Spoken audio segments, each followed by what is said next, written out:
Okay. For this video, we're going to be talking about the intervention which I chose, which is Tai Chi therapy. So basically, Tai Chi therapy offers a range of benefits within the context of rec therapy, which is a field which mainly focus on utilizing leisure activities to improve physical, mental, and emotional well-being. Tai Chi is an ancient Chinese martial art, which is basically characterized by graceful and very slow movements, and this can be particularly very effective in promoting overall health and wellness within a recreational therapy setting. Some key benefits consist of physical health improvements such as balance and coordination, or even flexibility. Another benefit could be stress reduction and relaxation. For example, it helps with mind-body connection, which it emphasizes this mainly through breathing forms, and it also has cognitive benefits, which helps engage in concentration, which can help individuals in many realms of their life, such as schoolwork, such as at work, and yes. And moving on, so the social aspect of Tai Chi therapy. Its social interactions are imperative when it comes to doing activities such as group dynamics, which it typically involves group activities. So Tai Chi, it can be adapted to this, which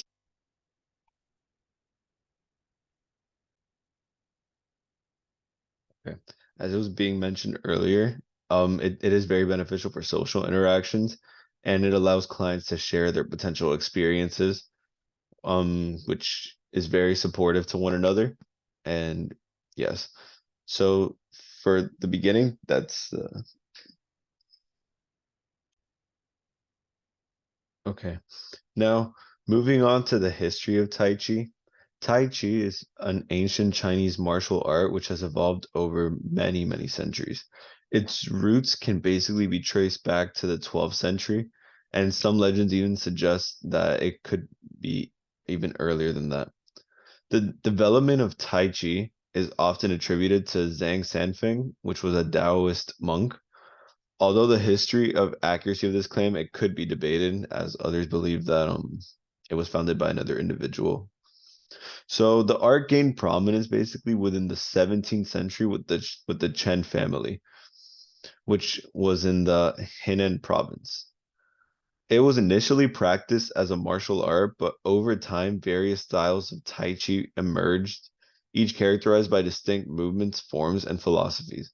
The Yang style, created by Yang Lucanet in the 19th century, is one of the most widely practiced styles today, and it's more than likely what will be implemented in most recreational therapy aspects for facilitation techniques.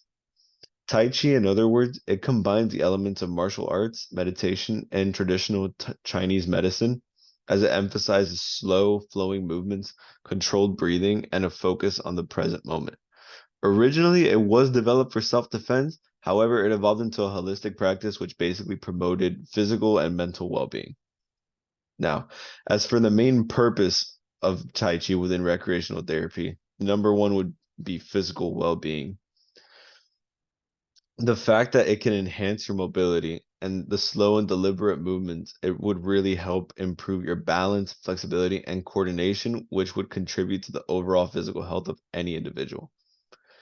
And another beautiful thing about Tai Chi for its physical aspects is the fact that it could be easily adaptable to any individual, and accommodations can easily also be made.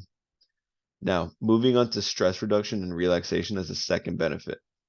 As mentioned earlier, the mind-body connection is encouraged to be utilized by all the participants, which would emphasize focusing on your breathing and to be present within any given moment. Now, it could also be utilized as a coping mechanism, which it would basically provide individuals with a coping mechanism to manage stress and anxiety, which would also promote emotional well-being, which, unlike many other forms of recreational therapy, Tai Chi really hits a nail on emotional, mental, and physical well-being. Okay. Next, its holistic approach consists of mindfulness and meditation, which it does incorporate meditative elements, which promotes mindfulness And this helps align with the holistic approach of recreational therapy, addressing not only physical, but also mental and emotional aspects of well-being. Now, in summary, the purpose of incorporating Tai Chi into recreational therapy is to provide a holistic and accessible approach to improving mental and emotional well-being. The practice's adaptability and focus on mindfulness make it a valuable tool for promoting health and enriching the recreational therapy experience. Now, for the theoretical usage of this facilitation technique, which would be Tai Chi therapy, the integration of Tai Chi into recreational therapy is grounded in several theoretical foundations that align with the holistic nature of this therapeutic approach. Tai Chi, which is rooted in ancient Chinese martial arts and philosophy, combines mindful movements with controlled breathing, fostering a strong mind-body connection. The practice draws from principles of traditional Chinese medicine, emphasizing the balance of vital energy or qi within the body. In recreational therapy, Tai Chi serves as a dynamic and adaptable intervention addressing physical, mental, and emotional well-being. The slow and deliberate movements enhance physical health by promoting balance, flexibility, and coordination.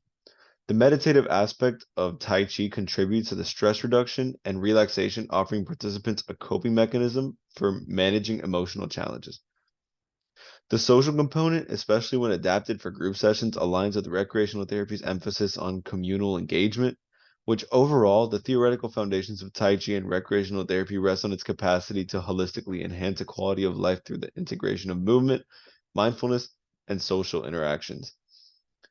So that's how it would more or less be integrated within recreational therapy.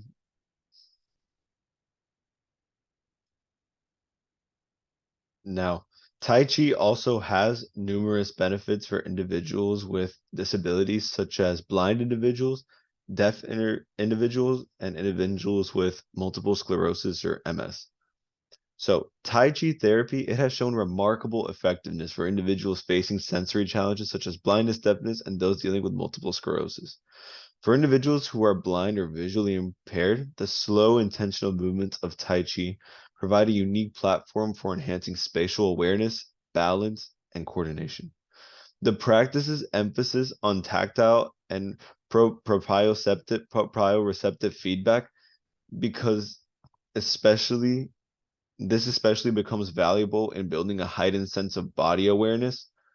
Similarly, for those who are deaf or hard of hearing, the visual nature of Tai Chi allows for seamless participation, bypassing the reliance on auditory cues.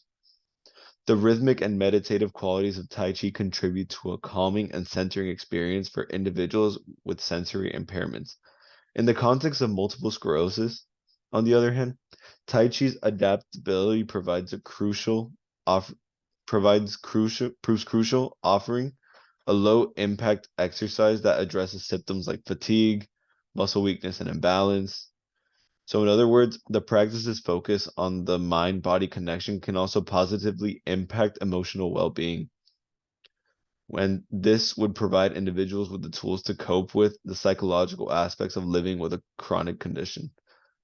In conclusion, overall, Tai Chi therapy emerges as a versatile and inclusive therapeutic approach, demonstrating effectiveness across different abilities and health conditions, providing both physical and psychological benefits. Now, to implement these exercises, we are going to choose one of the disabilities. So for this experiment, we're going to choose deafness. So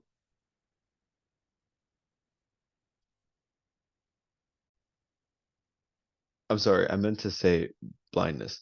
So, in order to emphasize and working with blind individuals, one must focus on utilizing auditory cues.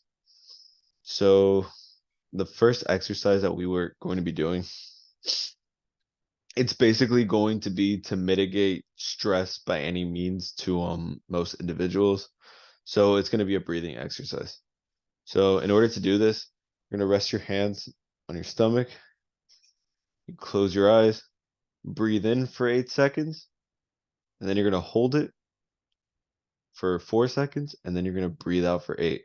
Although it may be kind of difficult, we are going to try our best. Okay, so ready? Beginning now.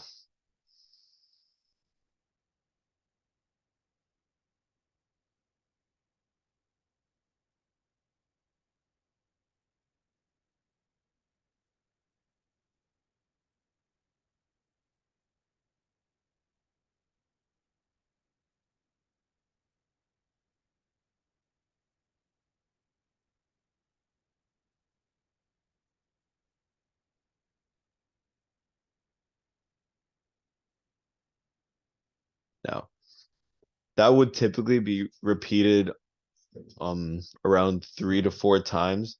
And shortly after that, individuals are going to notice that they're going to experience a decrease in symptoms when it comes to anxiety. And if you can mitigate such negative emotions of stress and anxiety, then you could also limit potentially having any mental health disorder such as depression or suicidal thoughts. And it could really be beneficial to individuals with um PTSD as well.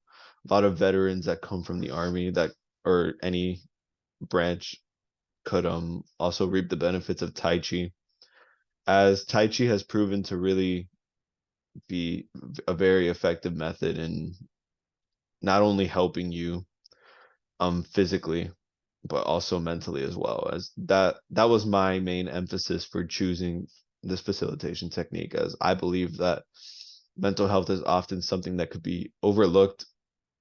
However, it really shouldn't be. If anything, it's just as important or even more important than one's physical well-being. So it should be treated equally. Thank you so much and have a great day.